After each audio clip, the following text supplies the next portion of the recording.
JordsWoodShop is sponsored by Minimax and by I Would Like. Check out their products at iwouldlike.com. Welcome back to JordsWoodShop. In this video, we're going to finally finish off our coffee table here by installing these bow ties, attaching the base to the table, and also applying the Danish oil finish, which is really simple but really beautiful. Alright, so while the base dries, I'm just going to work on the Dutchmans or the butterflies. So I've got a couple of bits of scrap here. Got this one which has quite nice grain, so we'll probably make a little one out of that. So I've drawn on here where I want them, so I want a bigger one around here and a smaller one up here. So you could do this a lot more accurately. I don't really think it's necessary, so I just kind of freehand it. Alright, so that will be good for that one, I think. And then this one, I'll make a little small one. So I'll take those two to the bandsaw, I'll roughly cut them out, and then I'll fine tune it with a chisel.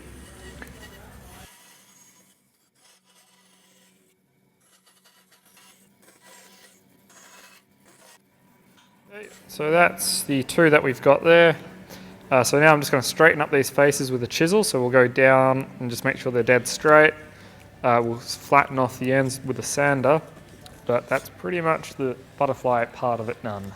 Yeah, so the next thing that we do with the Dutchman is actually cut the, I guess you'd call it the mortise for it. And to do that, I use the Dutchmans themselves, or the butterflies, or the bow ties, directly to mark it all out with some double stick tape.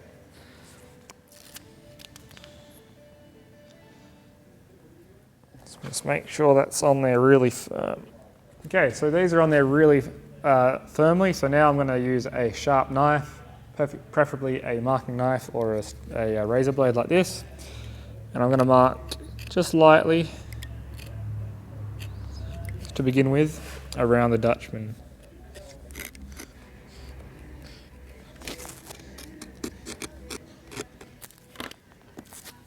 So that has some nice knife marks on it, so now we just have to try and remove it. Cool. And now that we have these knife marks in here, we can actually route out the majority of the material before we go at it with a chisel. Okay, and pretty much with a really small diameter router bit, so I've got a 1/8 of an inch here, we are going to hog out all of the material inside of those lines.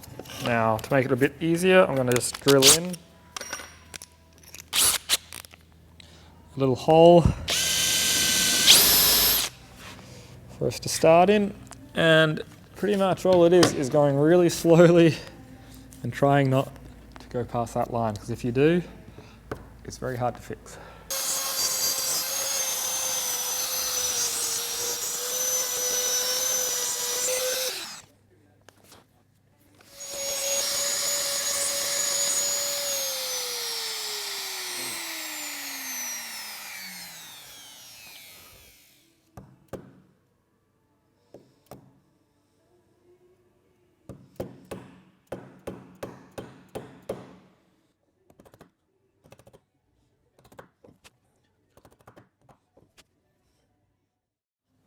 Okay, this one is very close to being ready to fit, and it's so close in fact that I don't want to do any more to this, and what I'll do instead is just trim the sides of the butterfly until it fits nicely. Now this one is the hard one because it is so much smaller. It's the same process, just paring away with the chisel until this fits.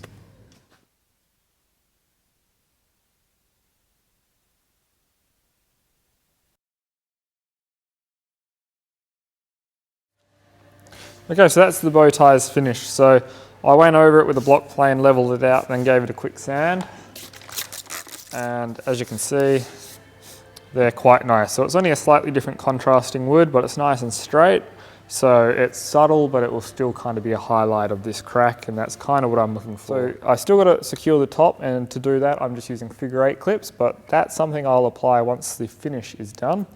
So what we're going to do now is just sand this thoroughly. So I'm using a Danish oil and that's it. So I'm going to be sanding up to a fairly high grit on the top. So 320 grit on the top, 220 on the bottom, and the base will get about 180. So everything will be nice and smooth, but as it's an oil-based, or just an oil finish, you really do want to go to a higher grit if there's no film being applied.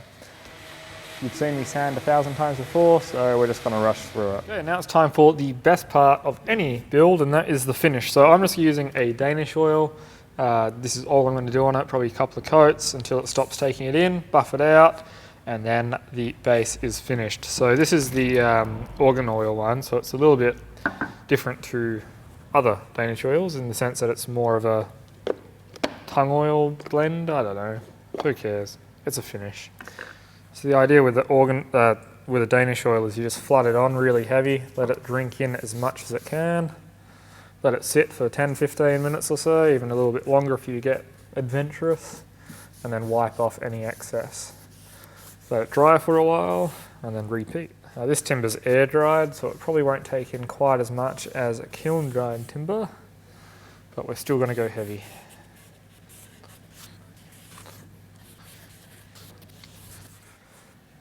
Okay, so this is the underside of the top, and we're just going to flood it on, but you can start to see that this is a really beautiful timber. This is the side I'm really excited about, and that's the actual show face. So,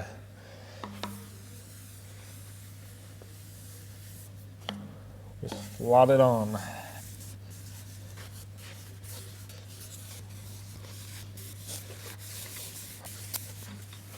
Okay, so I let that dry overnight. I applied another coat, wiped it clean, let it dry overnight, and now we can actually get on to securing the top to the base and then giving it its final buffing with wax. Now to secure the top, I'm just using these are called figure 8 clips or table clips sometimes, and they're just going to go into the top of the leg and then screw into the bottom of the base. Now to install it, it's really simple. I just find the center point or close enough to on the leg. Chuck the figure 8 washer on, mark my center point, and then using a Forstner bit, so a flat bottom drill bit of the same diameter, we just recess it down to about the same thickness as the washer.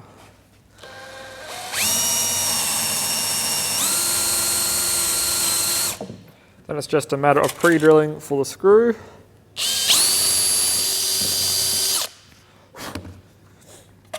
Driving it home.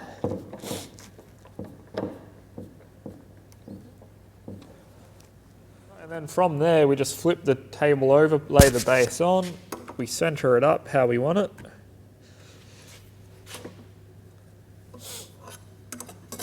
Like that.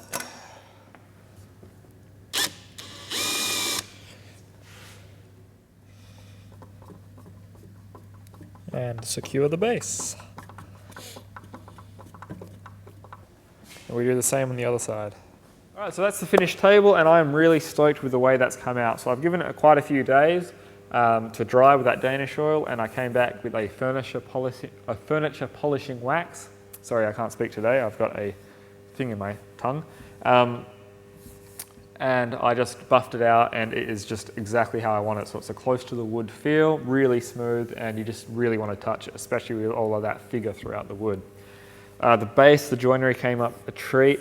Really happy with the half lap. Some people don't like exposed joinery, some people do. I'm one of the people that think that it has its place, and I thought it would look good here, and I still believe it does. And lastly, those butterflies came out a real treat. Now there was one thing that wasn't quite clear in the video, and that is when I was paring the butterflies down to be flat with the chisel, I was doing it on a slight angle so they became a slight wedge shape to them, and that means that when I press them into the holes, they'd get tighter and tighter. Overall, I don't think there's anything major I would change on the design. I would like to consider doing a bridle joint in here and have all of the joinery exposed, so you know, have end grain on the legs, but I think that could possibly also come across as a bit too much exposed joinery. So worth considering, but pretty happy. So let me know what you think about it in the comments below. I'd love to hear your thoughts and opinions, but personally, from my standpoint, I'm really happy with it. Now, if you like what I do here on YouTube and you would like to help support the show in a small but much appreciated way, there's a few ways you can do it. Over on my website, there is two methods. One is buying a set of woodworking plans. So over on the website, there is a plans store, and over there I have a workbench, a tool chest, a router table, tables, templates for things, and this bench, this coffee table will be up there shortly. But pretty much if you click on one of those, you can actually add a donation to it. So you can download a set of plans, add a donation, and you help support the show like that. If you're not interested in buying plans, you can also just make a small dollar or a large dollar donation on the donations page. So over there is, I think it goes from $2 up to a custom amount. And in that custom amount, you can even make it a monthly recurring donation. So you can enter, $2 a month, but make it recurring. And anything you can do like that is always appreciated, because this obviously costs a bit of money, and I'm about to move to a much larger premises for the next 5 years come September, and that is going to cost a lot of money. So anything I get between now and then goes directly into that move and getting the new workshop set up, so it is really appreciated. Now, if you are new to my channel, I invite you to click that subscribe button down below, because I am putting out weekly woodworking videos, and if you click that subscribe button, it means that you will not miss out, so it will stay up to date with all of my future videos. And by clicking the subscribe button, you also help my channel grow. So always awesome to see that number go up, and always awesome to have new subscribers. So like always, if you've enjoyed this video, click that thumbs up button, leave a comment below, and I will see you in the next video.